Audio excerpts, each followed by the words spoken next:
Meeting के खत्म होने पर वह जल्दी घर वापस आ गया। मीटिंग सफल रही थी और उस वक्त वह सिर्फ आराम करना चाहता था, क्योंकि पिछले 3 दिनों से लगातार जागते हुए उसी मीटिंग की तैयारी में लगा था। काफी देर से वो अपने कमरे में ही था। बबीता जी आज घर पर नहीं थी और उनकी गैर मौजूदगी उसे और ज्यादा बोर कर देती थी। कमरे से निकलकर सीढ़ियां उतरते हुए वह लॉज की तरफ बढ़ा ही था कि अचानक उसके कदम धीमे पड़ गए।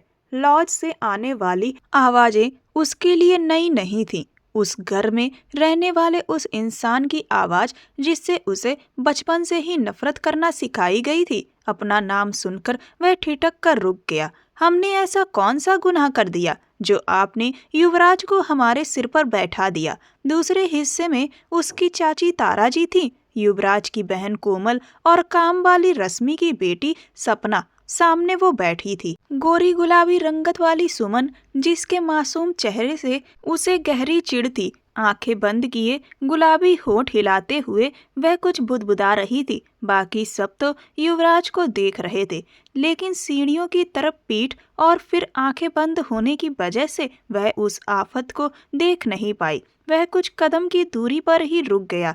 आज उसका दिन बहुत भारी था और युवराज की महंगी खुशबू भी उसे पहले ही आगाह कर चुकी थी। युवराज ने अभी थोड़ी देर पहले सपना को डांटा था और ये बात सुमन को पसंद नहीं आई थी। शायद इसी बात का गम वह अभी तक मना रही थी। सपना के दुख को महसूस करते हुए सुमन उसे और अपने पास बिठा चुकी थी, क्योंकि किसी को तकलीफ में देखना सुमन से बिल्कुल भी बर्दाश्त नहीं होता था। मैं तो दिल से चाहती हूँ कि युवराज को ऐसी बीवी मिले जो इन्हें कमरे से बाहर ही ना निकलने दे। हवेली में पति पत्नी की ऐसी मिसाल कायम हो जाए कि सब देखते रह जाएं। अरे इतनी अच्छी बात कह रही हूँ और तुम लोग वाह वाह तक नहीं बोल सकते। उसने एक आंख खोलकर सबकी तरफ देखा। सामने बैठी सारी लड़कियां लगभग सन्न रह गई थीं। सुमन को कुछ अजीब सा महसूस हुआ। आसपास जैसे खतरे की घंटियां बजने लगी।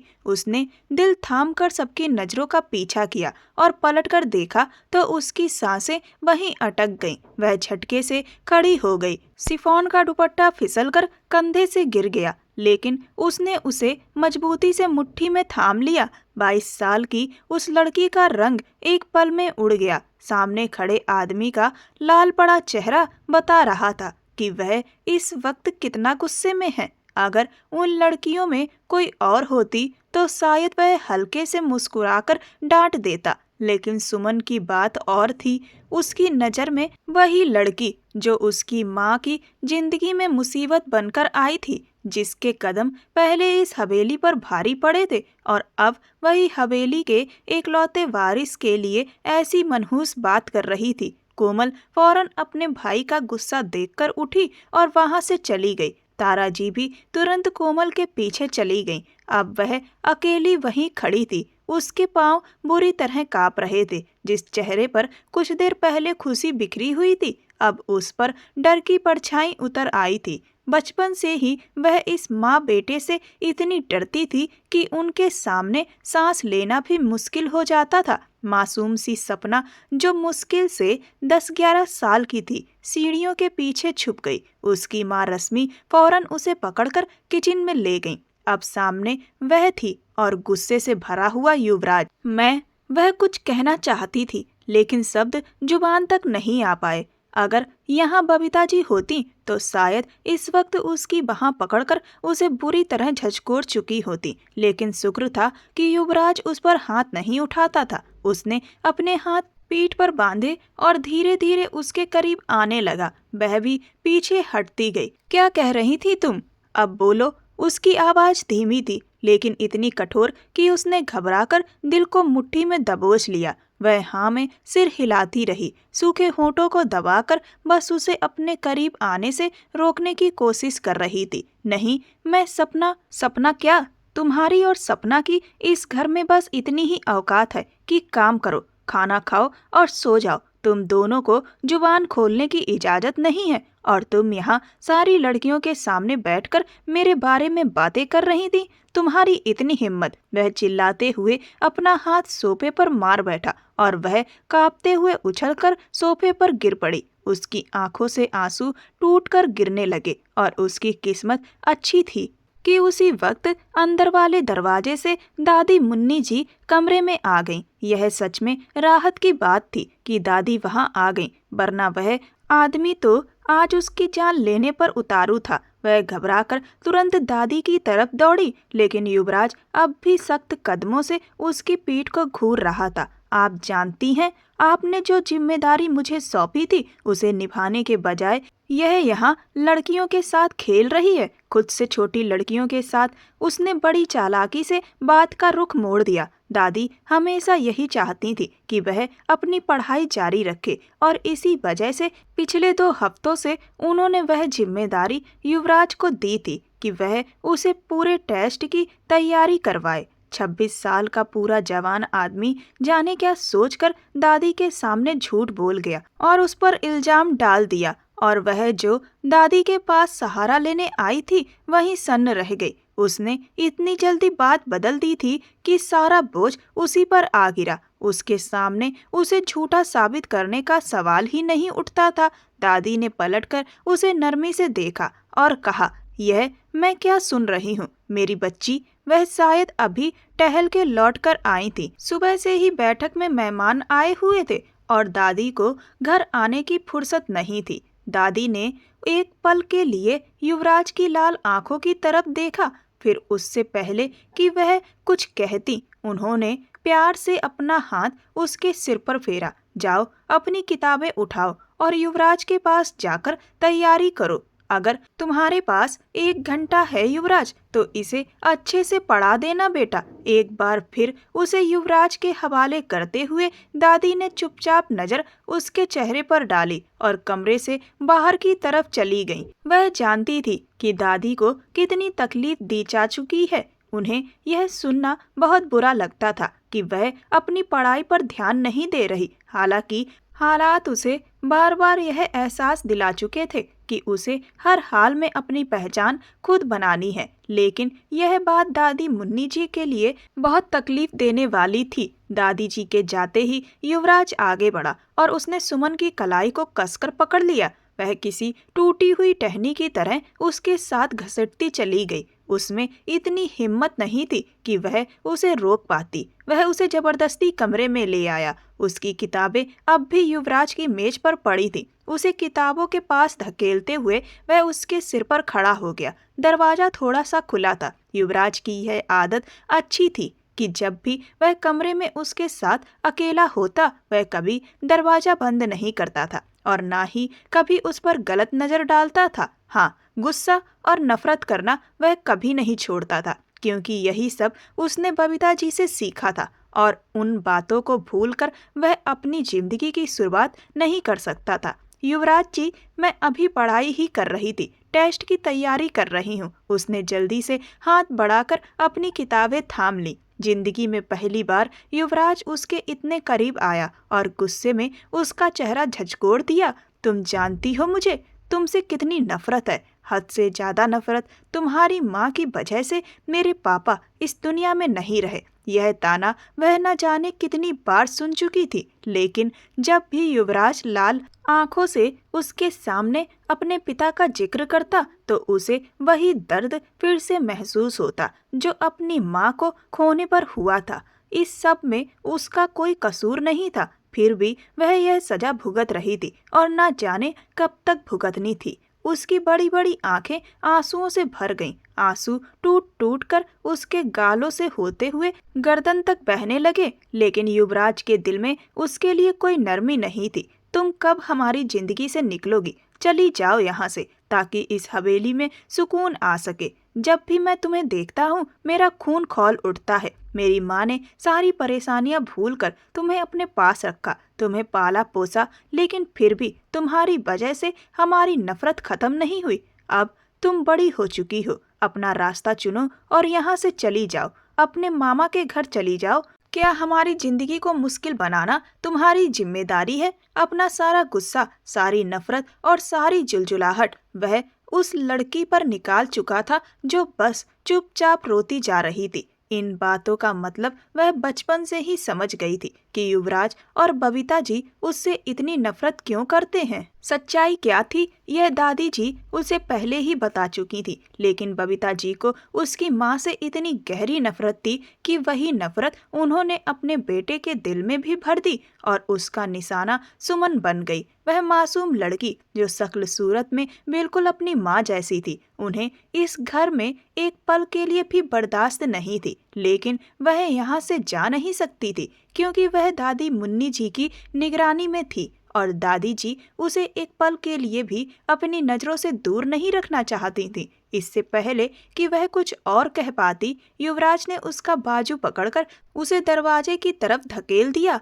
कोशिश किया करो कि मेरी नजरों के सामने मत आया करो, वरना किसी दिन तुम्हारी जान न ले लूं। अब यहाँ से चली जाओ।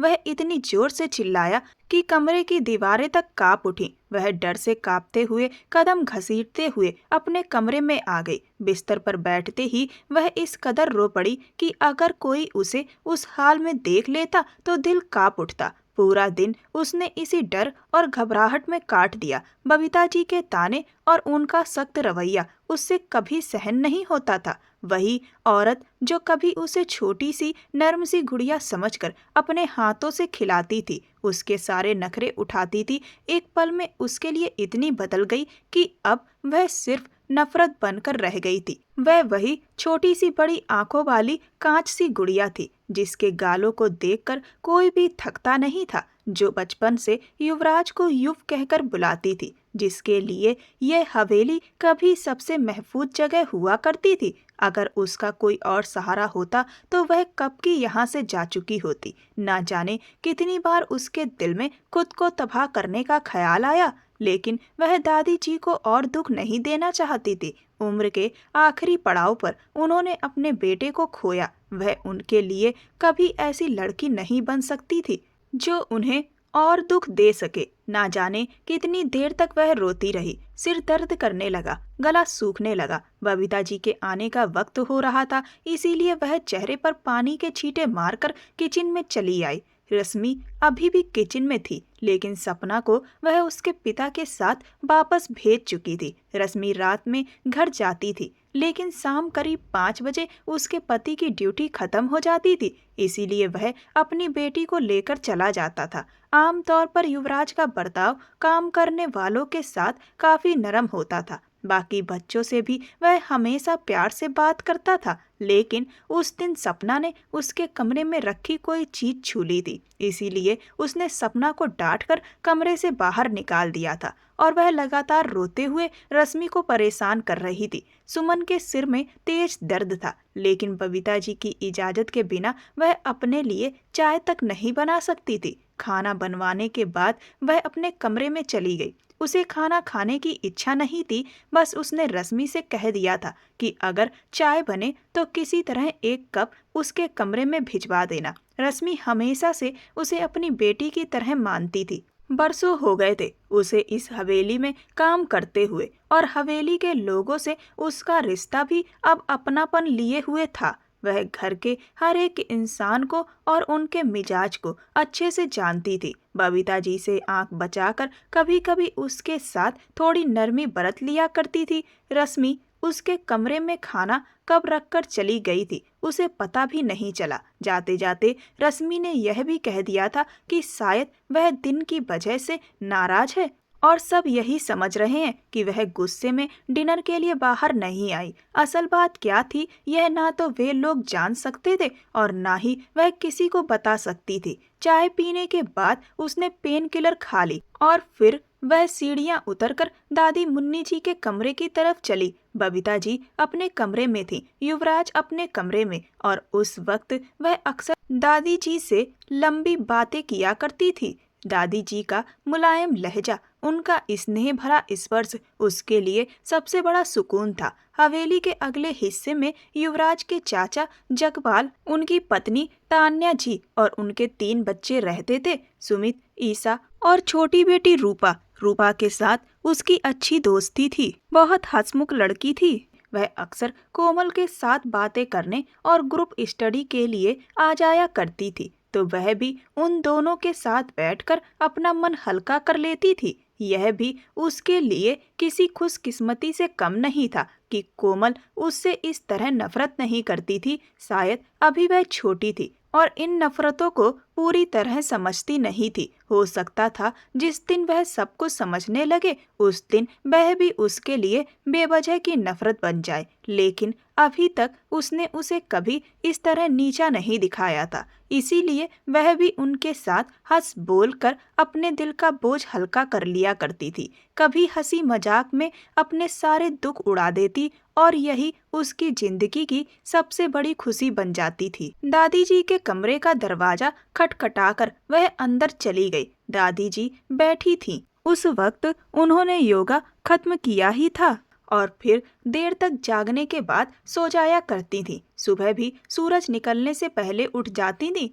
उनके चेहरे को देखते ही उसका दिल भर आया। उनके पास बैठते ही वह फिर से जोर जोर से रो पड़ी और दादी जी हैरानी से उसका चेहरा देखती रहीं। दादी, क्या ऐसा नहीं हो सकता कि मैं यहाँ से चली जाऊं, किसी अलग घर में जहाँ सिर्फ आप और मैं रहें? बहुत अरसे बाद उसने अपने दिल की बात कही थी। शायद वह इन सब हालातों से भाग जाना चाहती थी। शायद वह नफरत सहते सहते थक चुकी थी। क्यों बेटा, क्या तुम्हें यह हवेली अच्छी नहीं लगती? दादी जी ने प्यार से उसके सिर पर हाथ फेरते हुए पूछा। दादी, मुझे नहीं लगता कि यहाँ रहने वाले लोग मुझे पसंद करते हैं। मैं चाहती हूँ कि मैं उनकी जिंदगी से निकल जाऊँ, कहीं बहुत दूर, जहाँ मेरा नाम निशान भी इन्हें ना मिले, जिससे इन्हें कभी यह एहसास तक ना हो कि इस घर में प्रीति की बेटी सुमन रहती थी, वही प्रीति जिसकी शक्ल से भी इन्हें नफरत है। आज वह रोते रोते वह सब कह गई थी जो उसने कभी कहना नहीं सीखा था। सिकवा करना उसने कभी सीखा ही नहीं था। दादी मुन्नी जी देर तक उसका चेहरा देखती रहीं। उन्होंने मन ही मन तय कर लिया था कि जब वह इस दुनिया से जाएंगी तो सुमन को किसी सुरक्षित हाथ में सौंप कर ही जाएंगी। लेकिन अब वह बच्ची भी भीतर से टूटने लगी थी। जिंदगी में परीक्षाएं आती हैं बेटा, अगर हम इन परीक्षाओं से डरने लगे तो फिर जिंदगी की शुरुआत कैसे करेंगे? दादी जी ने धीरे से उसके सर पर हाथ फेरा। उनसे बात करके वह हमेशा शांत हो जाती थी। आप मुझे एक तय समय बता दीजिए, कब मैं यहाँ से चली जाऊंगी, कब ये सब कुछ खत्म हो जाएगा। उसका चेहरा लाल पड़ चुका था, सूजी हुई आंखें जो देर तक रोने की गवाही दे रही थी। जाओ, हाथ मुंह धोकर आओ, फिर मैं तुम्हें सब बताती हूँ। उनकी बात मानकर वह उठी और हाथ मुंह धोने चली गई। वापस आई तो दादी जी ने उसके हाथ थाम लिए और उसे जिंदगी को लेकर मोटिवेट करने लगी। उसके दिल को छू लेने वाले शब्द उसके दिमाग में उतरते हुए दिल तक पहुंचते गए और थोड़ी ही देर में वह इतनी शांत हो गई कि उसके होठों पर हल्की सी मुस्कान आ गई। अब अपने कमरे में जाओ, अच्छे से कल के टेस्ट की तैयारी करो और फिर सो जाना। और अगली बार जब दिल बहुत ज्यादा उदास हो जाए तो बस मेरी सीख याद कर लेना। बाहर से तो दादी जी ने उसे शांत करके कमरे में भेज दिया था, लेकिन उनके भीतर एक जंग शुरू हो चुकी थी जिससे वह अनजान नहीं रह सकती थी। इस घर में सुमन के साथ कैसा बर्ताव होता है वह सब जानती थी, लेकिन उन्हें अपनी उम्र और जिंदगी पर भरोसा नहीं था। वह चाहती थी कि जल्द से जल्द कोई ऐसा फैसला ले जिससे सुमन सुरक्षित हाथों में चली जाए और उन्हें यह डर ना रहे कि कहीं दुनिया की तकलीफों से डरकर वह खुद को नुकसान न पहुंचा ले। उधर किस्मत भी अपनी चाल चलने को तैयार थी, एक ऐसी चाल जो सिर्फ सुमन की जिंदगी ही नहीं बल्कि युवराज की सारी अकड़ और घमंड को भी प्यार की ऐसी चादर में लपेटने वाली थी कि वह खुद बेबस होकर उन्हीं कदमों में आ बैठेगा जिनके पास बैठने की उसने कभी कल्पना तक नहीं की थी। और आपको ऐसा क्यों लगता है कि मैं ऐसा करूंगा? युवराज ने हटीले अंदाज में खड़े होकर पैंट की जेब में हाथ डालते हुए दादी जी की तरफ देखा। वही घमंड, वही रवैया, वह हमेशा से माँ का लाडला रहा था। बबीता जी के इशारों पर चलने वाला। इस वक्त बबीता जी सदमे में थी। कमरे में जगपाल, तारा जी, बबीता जी, युवराज, दादी मुन्नी जी मौजूद थे और दादी जी का फैसला युवराज के सिर पर बम की तरह गिरा, जैसे पूरी हवेली की छत उसके ऊपर आ गिरी हो। बबीता जी को पूरा यकीन था कि वह अपनी माँ की मर्जी के बिना ऐसा कुछ नहीं करेगा, इसीलिए नफरत और हैरानी से भरी नजरों के साथ सिर झुकाए बैठी रहीं। अगर तुम्हें ऐतराज है तो मैं इस फैसले से पीछे हट सकती हूँ, लेकिन याद रखना युवराज, तुमसे बेहतर लड़का ढूंढने में मुझे कोई परेशानी नहीं होगी, क्योंकि सुमन एक सुलझी हुई मासूम और संस्कारी लड़की है और मेरी जायदाद का एक हिस्सा भी उसके नाम किया जाएगा। जो कुछ भी जहाँ तक मेरा है वह सब मैं सुमन के नाम कर दूंगी और कोई भी बड़ा खानदान उसे अपनी बहू मानने में हिचकिचाएगा नहीं। दादी मुन्नी जी ऐसे बोल रही थी जैसे उन्हें आने वाले वक्त का पूरा अंदाजा हो, हर बात को सुकून और भरोसे में लपेट कर रख रही थी। बबीता जी के सिर पर तो जैसे हथौड़ा पड़ गया। जगपाल ने भी खिसियाए हुए अंदाज में करवट बदली।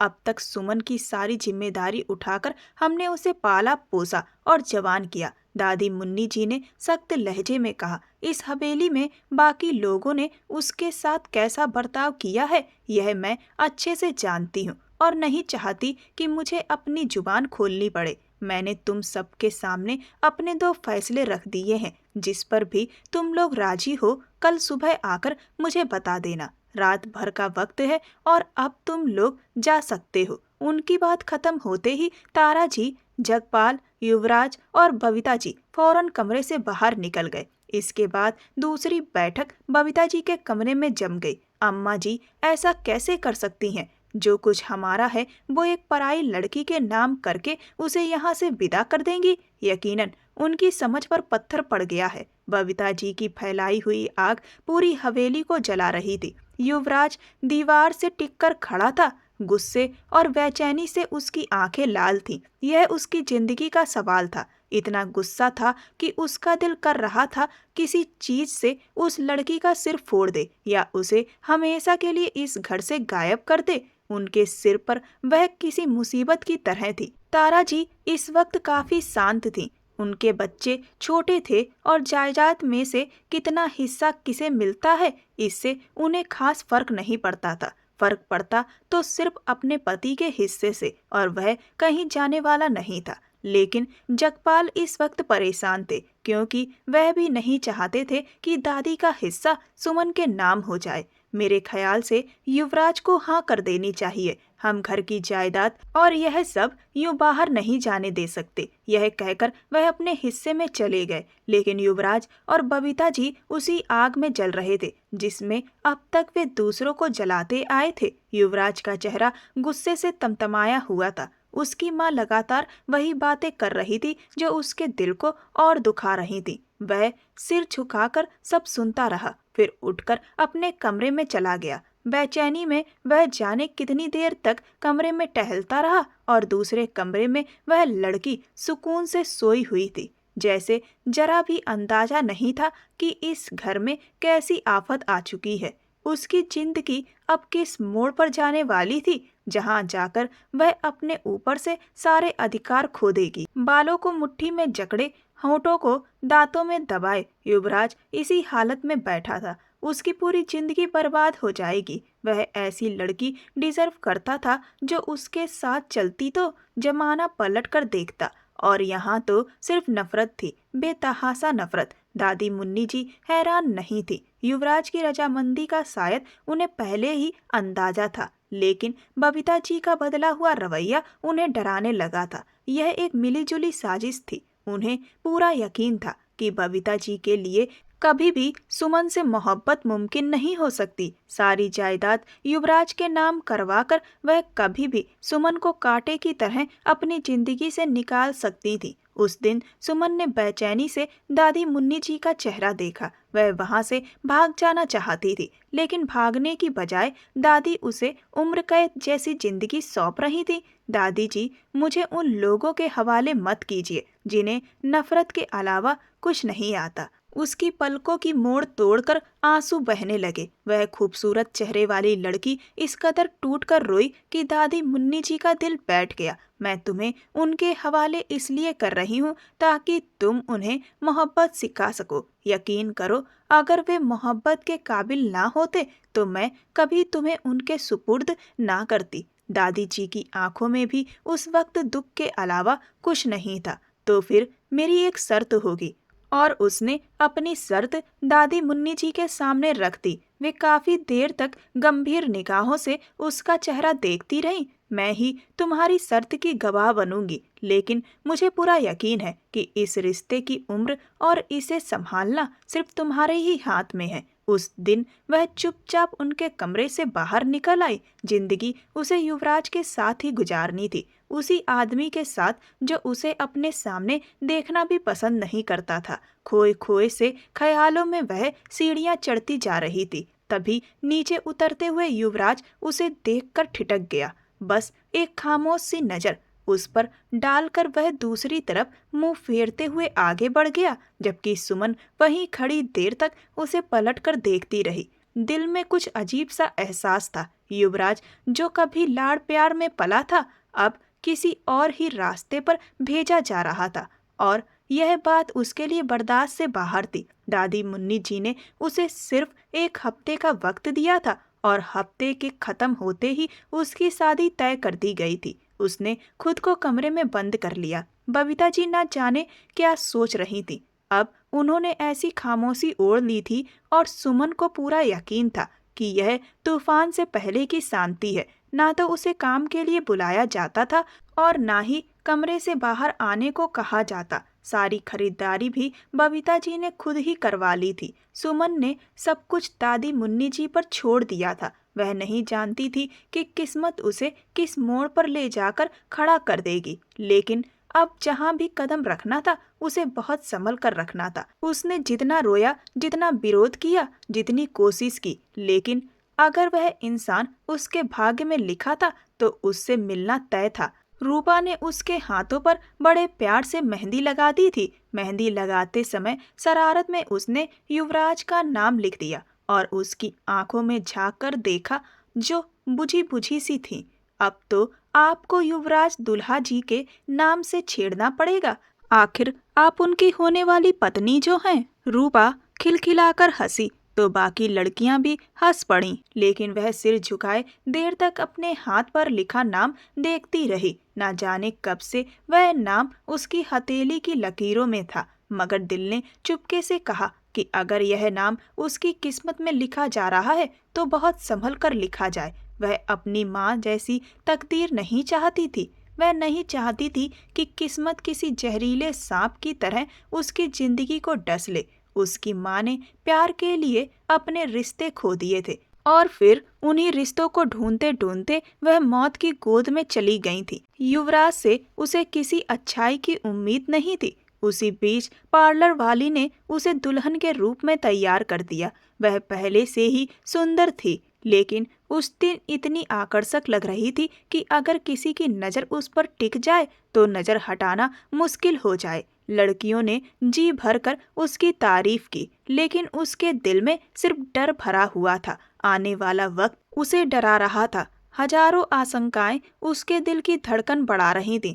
फिर उसी घूंघट की ओट में जिस पर युवराज का नाम लिखा था, वह लड़कियों के साथ बाहर आ गई। न उसकी आंखों में खुशी की चमक थी, न होठों पर कोई शरारती मुस्कान, और सामने बैठा हुआ इंसान भी बेहद गंभीर था। शादी सादगी से हो गई। शादी मुबारक हो, लड़कियों ने जोर जोर से शोर मचाया था। उसका दिल जैसे सीने से उछलकर गले में आ अटका। सामने रुका वह इंसान सिर झुकाए खड़ा था। 2 कदम चलता हुआ वह उसके और करीब आ गया, और उसका दिल जैसे किसी ने मुट्ठी में कस लिया हो। वह उसके बिल्कुल पास आकर सिर्फ 1 कदम के फासले पर ठहर गया। वह खुद को संभाल भी नहीं पाई थी कि उसने झुककर उसको कंधों से थाम लिया और अपने सामने सीधा खड़ा कर दिया। वह बड़ी मुश्किल से खुद को संभाल पाई। उसी पल उसने उसका जालीदार घूंघट चेहरे से हटा दिया। एक ही लम्हे में उसका दिलकश चेहरा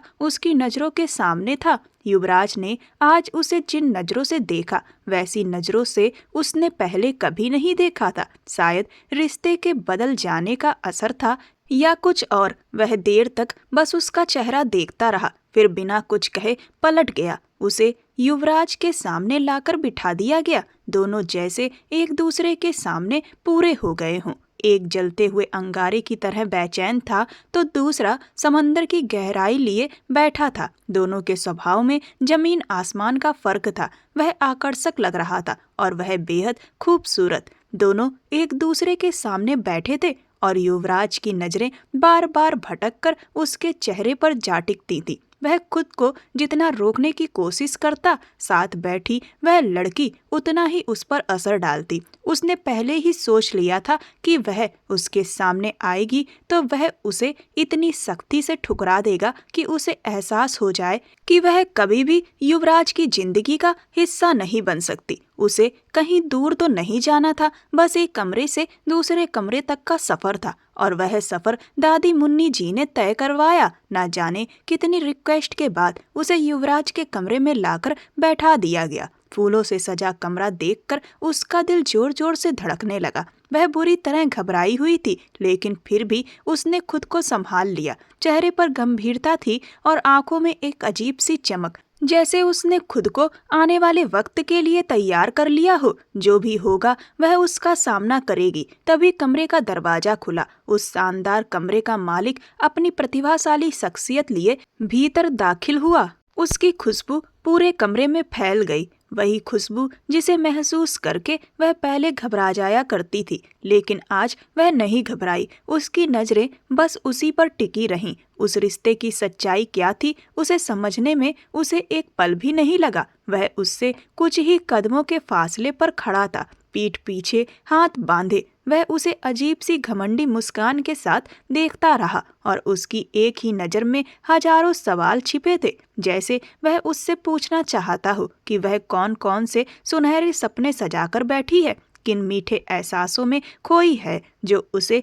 आसमान में उड़ने की हिम्मत दे रहे हैं। फिर वह उसके सामने आकर बैठ गया और सीधे उसके चेहरे को देखने लगा। उसने गंभीर लहजे में कहा, तुमने आखिर किस सोच के साथ इस रिश्ते के लिए हाँ कही? मुझे तुम्हारा हाँ कहना समझ नहीं आया। उसके शब्दों में वही घमंड था और उसकी मौजूदगी से वही जानी पहचानी खुशबू फैल गई। सुमन ने उसकी आंखों में देखकर जवाब दिया, अगर यही सवाल मैं पूछूं तो? और युवराज उसकी हिम्मत देखकर हैरान रह गया। उसे तो लगा था कि वह उसके सामने सांस तक रोक लेगी, लेकिन वह पूरे आत्मविश्वास से बोल रही थी। युवराज ने कहा, अगर मैं कहूँ कि मुझे इस रिश्ते के लिए उन सारी सुविधाओं और आराम ने मजबूर किया जो इस सांसारिक जीवन से जुड़ी हैं, तो? युवराज ने भौएं उठाई और अपने हाथों का सहारा लेते हुए थोड़ा पीछे झुक गया। सुमन ने शांत स्वर में कहा, मैं यह बात नहीं मानती, क्योंकि युवराज को किसी सुविधाओं की कमी नहीं है। वह उसे लगातार चौंका रही थी। उसने आगे कहा, और अगर सुविधाओं की जरूरत है भी तो मुझसे जुड़ी सारी सुविधाएं अब आपकी हैं। यह कहकर उसने गर्दन घुमाई, पीछे रखे तकिए के नीचे से कागजात निकाले और उन्हें युवराज के सामने रख दिया। आज से ये सारी संपत्ति आपकी है। उसके चेहरे का रंग पल भर में उड़ गया। अगर चाह सिर्फ संपत्ति की थी तो आज से वह सब आपकी हुई। ऐसा लगा जैसे उस घमंडी आदमी के अहंकार पर पहली बार किसी ने जोरदार चोट की हो। वह बिना किसी डर के सब कुछ उसके हवाले कर चुकी थी। काफी देर तक वह कुछ बोल ही नहीं पाया। फिर उसने ठंडे लहजे में कहा, और अगर यह सब हासिल करने के बाद मैं तुम्हें यहीं छोड़ दूं तो? शायद वह उसे डराना चाहता था, उसे फिर से टूटा बिखरा देखना चाहता था। सुमन ने बिना घबराए कहा, तब मैं यही समझूंगी कि मैंने इस अनचाहे रिश्ते की कीमत चुकाकर अपनी आज़ादी खरीद ली है। ना जाने वह लड़की आज क्या सोचकर आई थी। उसकी घमंडी सोच पर बार बार चोट करने का इरादा उसने मन ही मन कर लिया था और यही बात युवराज के सारे संयम को तोड़ गई। उसने उसके हाथ से कागजात लेकर हवा में उछाल दिए। वह अब तक बबीता जी के कहने पर ही सब करता आया था, जबकि सच यह था कि उसे इन चीजों की कभी जरूरत ही नहीं थी। उसके पास पहले से ही पर्याप्त सुख सुविधाएं थी। आगे बढ़कर उसने उसे अपने पास खींच लिया। उसके लाल होते चेहरे को देर तक देखता रहा। फिर उसने धीमे लेकिन भारी लहजे में कहा, आज रात तुम्हारा एक और हक भी बनता है जो तुम मुझे सौंपोगी। वह उसकी नजदीकी से घबरा रही थी, जैसे ठान लिया हो कि उसे अपने पास नहीं आने देगी, लेकिन उसके डगमगाते इरादों ने उसके कदमों को कमजोर कर दिया। उसने उसके चेहरे को थामकर अपने पास किया और उस पल बबीता जी से कही सारी बातें भूल गया। वह यह भी भूल गया कि उसकी माँ की सवाल भरी नजरें उसे झुका देंगी और यह भी कि सामने बैठी लड़की के साथ उसने कभी जिंदगी बिताने का सपना नहीं देखा था। उसने कहा, अगर मैं तुम्हें छोड़ भी दूं तो भी तुम्हारे अस्तित्व पर मेरा निशान रह जाएगा, ताकि तुम्हें हमेशा एहसास रहे कि तुम युवराज की जिंदगी का हिस्सा रही हो। इस रिश्ते की कीमत इतनी छोटी नहीं कि तुम कुछ कागजात देकर आज़ादी पालो। उसे कौन बताता कि उसने ये कागजात सिर्फ आज़ादी के लिए नहीं दिए थे। रात धीरे धीरे बीतती रही और दोनों के बीच की सारी दूरियां मिट गईं। उसने कभी नहीं सोचा था कि वह उससे इस तरह रूबरू होगी और युवराज ने भी नहीं सोचा था कि उसकी घमंडी सोच को तोड़कर वह उसे इस कदर अपने पास कर लेगी। अगली सुबह दरवाजे पर हुई जोरदार दस्तक से दोनों की नींद खुल गई। दस्तक सुनते ही वह फौरन उठी, जल्दी से युवराज का हाथ हटाकर बिस्तर से नीचे आ गई, जबकि वह अभी भी गहरी नींद में उसी तरह लेटा हुआ था। कमरे के दरवाजे पर खड़ी बबीता जी उसे बहुत सख्त नजरों से घूर रही थी। रात, तुम्हें अपनी औकात का अंदाजा तो हो ही गया होगा। अब बाहर जाओ और वही काम करो जो तुम्हें करना चाहिए। यहाँ नई नवेली दुल्हन बनकर बैठने से कुछ हासिल नहीं होगा।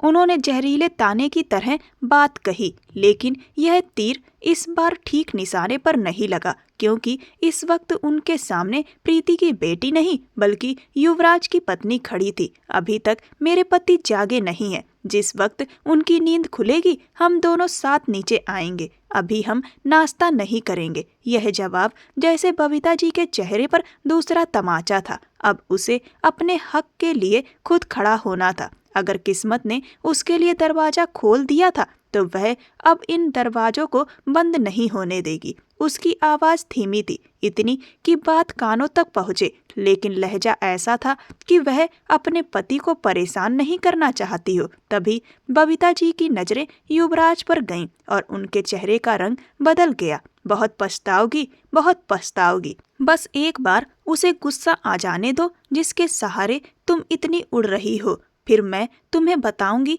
कि बबीता क्या चीज है। वह सिर झटकते हुए अपनी कड़वी बातें हवा में घोलती हुई वहां से चली गई और वह चुपचाप पलट आई। सोफे पर बैठकर वह देर तक सिर झुकाए आने वाले वक्त के बारे में सोचती रही। बीती रात युवराज का रवैया कैसा था और अब वह कैसा होगा। इन सब बातों से अनजान उसने कुछ देर बाद युवराज को जगा दिया। वह चुपचाप उठा, तैयार हुआ और वह भी साथ साथ तैयार होती रही। दोनों के बीच कोई खास बातचीत नहीं हुई, बस उसे यह एहसास होता रहा कि वह युवराज की नजरों के दायरे में है।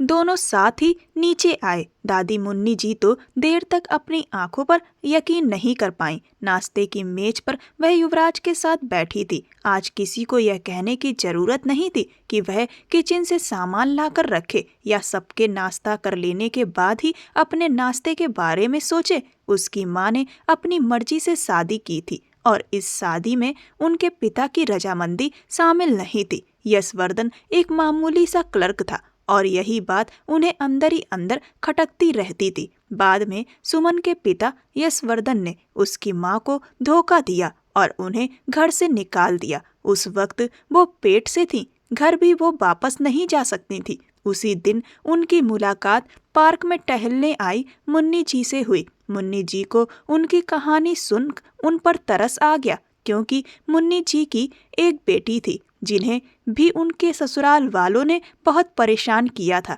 जिस वजह से वह अब उनके साथ मौजूद नहीं थी।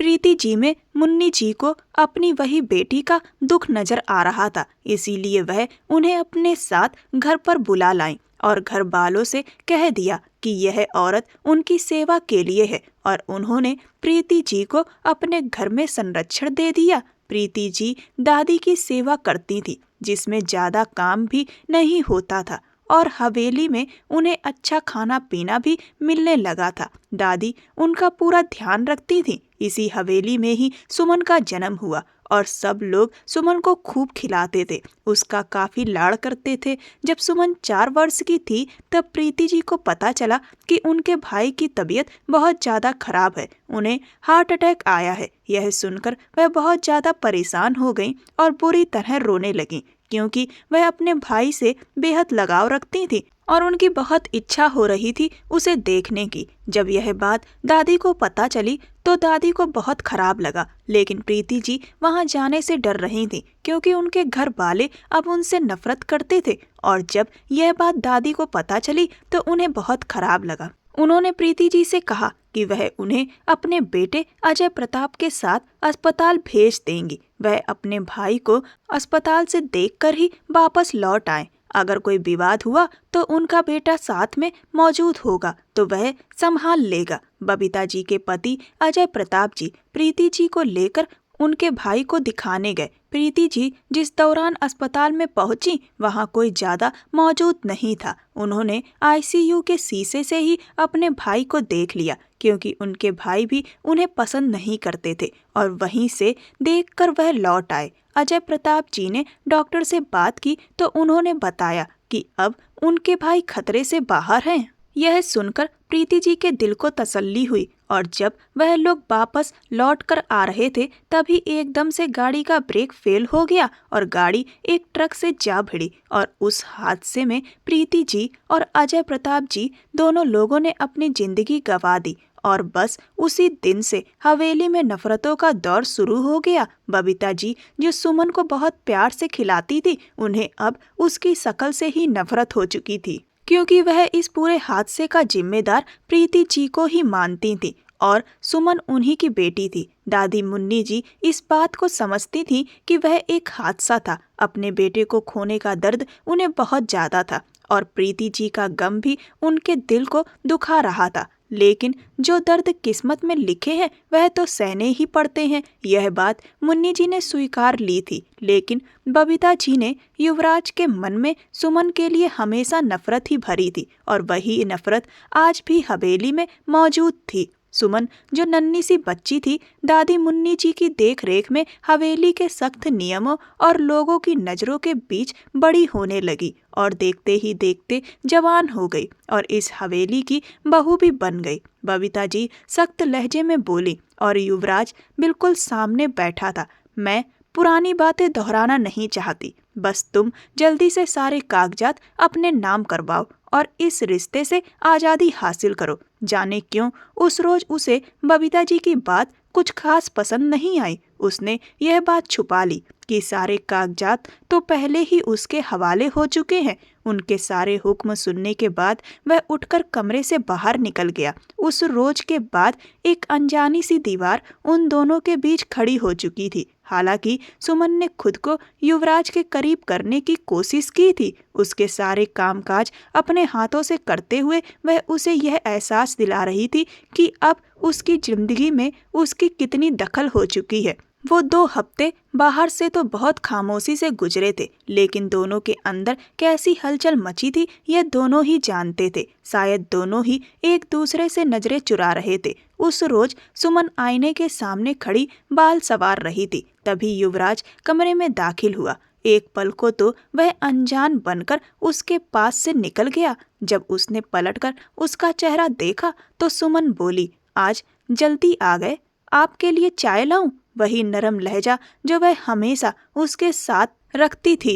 युवराज उसके और करीब आया और बोला, तुम बार बार मेरा ध्यान खींचती हो, क्यों? क्यों बार बार यह एहसास दिलाती हो कि तुम इस कमरे में मेरे साथ मौजूद हो और अपने बाल कंधे से हटाकर कमर पर फैला देती हो। सुमन हल्के से मुस्कुराई। मैं सिर्फ इस कमरे में नहीं, इस रिश्ते में भी आपके साथ हूँ और मैं नहीं चाहता कि तुम मुझे ऐसा एहसास दिलाओ। युवराज चिल्लाते हुए बोला और उसके और करीब आ गया। वह इतना पास खड़ा था कि उसकी तेज सांसें सुमन के चेहरे को छूने लगीं। सुमन ने धीमे से कहा, आप मुझे सुमन युवराज प्रताप भी कह सकते हैं, मुझे अच्छा लगेगा। उसने उसे बाजुओं से थामकर अपने करीब कर लिया। तो इसीलिए तुम मुझे गुस्सा दिलाती हो? सुमन ने कहा, मैं आपको बताकर नहीं, खुद आपके करीब हो जाऊंगी, इतनी करीब कि कोई सुमन को युवराज से अलग न कर पाए। पूरे 2 हफ्ते बाद वह उसके करीब आया था। सुमन की सांसें तेज हो गईं, धड़कन बेकाबू होने लगी, चेहरा लाल पड़ गया। तभी कमरे के दरवाजे पर दस्तक हुई। एक ही पल में वह उससे अलग हुआ और तभी बबीता जी कमरे में दाखिल हो गईं। सुमन के बिखरे बाल, चेहरे की गहरी शर्म और युवराज की उड़ती हवाइयां उनके सामने पूरी कहानी बयान कर रही थी। वह यहाँ युवराज से साफ साफ बात करने आई थी, लेकिन बेटे और बहू के बीच बढ़ती नजदीकियां देखकर उनका गुस्सा काबू से बाहर हो गया। यह सब क्या है युवराज?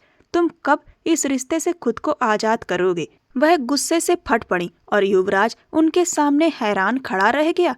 क्या अब तक उसने सब कुछ तुम्हारे नाम नहीं किया? और अगर नहीं भी किया तो मुझे कोई फर्क नहीं पड़ता। इसे तलाक दो और अपनी जिंदगी से बाहर निकाल दो। वह चीख पड़ी। सुमन का दिल दहल गया। उसने हाथ सीने पर रख लिया और 2 कदम आगे बढ़ी। Mummy please. युवराज ने चाहा कि वह वहीं खामोश हो जाए, क्योंकि वह सुमन के सामने यह सब बर्दाश्त नहीं कर पा रहा था। उस शादी के पीछे छुपे मकसद को सुमन अब समझ चुकी थी। आखिर तुम मुझे कब तक चुप कराते रहोगे? हमारे बीच सब तय हो चुका है। सब कुछ अपने नाम करवाने के बाद तुम इसे अपनी जिंदगी से निकाल दोगे। 2 हफ्ते हो चुके हैं। क्या इरादा है कि इसे सारी उम्र मेरे सिर पर बैठाए रखोगे? युवराज के चेहरे पर तीखी नजर डाली और युवराज के सारे सख्त जवाब गले में अटक गए।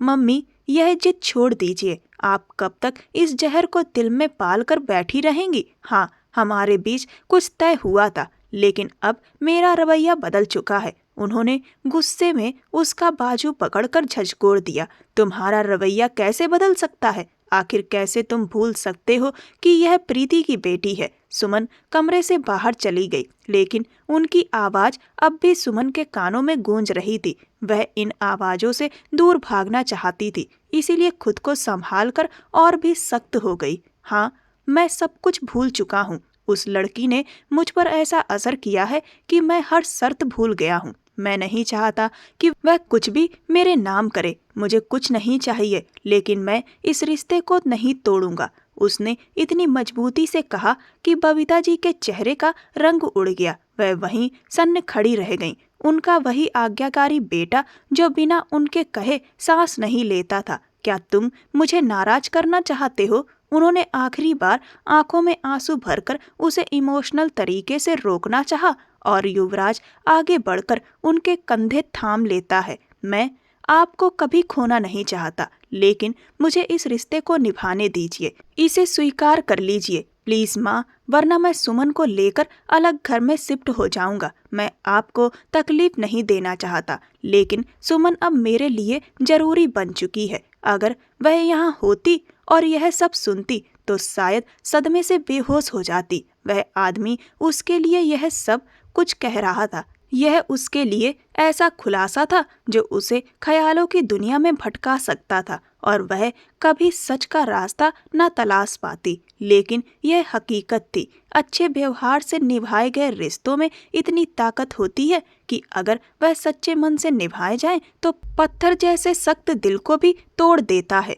युवराज का दिल भी उसी लड़की के कदमों में टूटकर बिखर चुका था। बबीता जी हारी हुई इंसान की तरह वहां से निकल गईं। ऐसे लोगों के हिस्से में हार के अलावा कुछ नहीं आता, जिन्होंने सारी जिंदगी सिर्फ जलन में गुजारी हो, सिर्फ अपने अहंकार के सहारे जिए हो और हमेशा नफरत का बीज बोया हो। जब वही नफरत आखिर में असर करती है तो इंसान अंदर से टूट जाता है और यही उसकी सबसे बड़ी हार होती है। यह सब झेलने के बाद युवराज बेतहासा बाहर लॉन की तरफ भागा। छोटे से बगीचे में फूलों के बीच सुमन बैठी थी, खाली नजरों से पत्तियों की बनावट देख रही थी। उसका मन कहीं और उलझा था, लेकिन आंखें उन्हीं पत्तियों में अटकी हुई थी। वह खुद भी किसी फूल की तरह लग रही थी, लेकिन मुरझाई हुई। उसका चेहरा देखकर युवराज को शर्मिंदगी होने लगी। वह उसके पास आया, लेकिन कुछ कदम की दूरी पर रुक गया।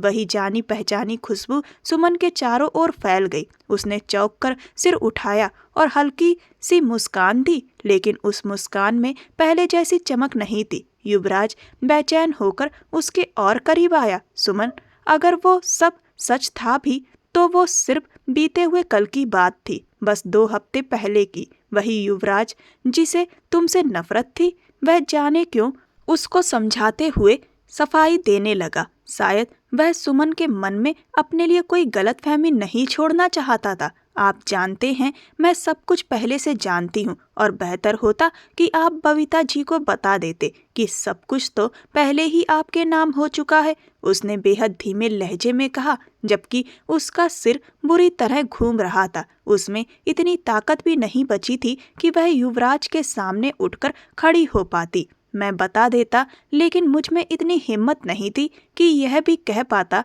कि तुमने सब कुछ मेरे नाम किया और मैंने खुद को तुम्हारे नाम कर दिया। सुमन ने नजरें उठाकर युवराज को देखा। युवराज का चेहरा उसकी आंखों के सामने धुंधला होने लगा। उसने मुश्किल से मुस्कुराने की कोशिश की और अगले ही पल आंखें बंद होते ही वह एक तरफ लड़खड़ाकर गिर पड़ी। बबीता जी की बातों ने उसे किस कदर परेशान कर दिया था, यह उसका दिल ही जानता था। भले ही उसके मन ने यह मान लिया था कि युवराज ने यह रिश्ता इसी सोच के साथ बनाया था, फिर भी यह सब सुनना उसके लिए दुनिया का सबसे मुश्किल काम था। सुमन का नाम पुकारते हुए वह दीवानों की तरह उसकी तरफ बढ़ा और उसे उठाकर गाड़ी की तरफ ले आया। ड्राइवर ने फौरन गाड़ी निकाल दी। सुमन अब उसकी जिंदगी बन चुकी थी।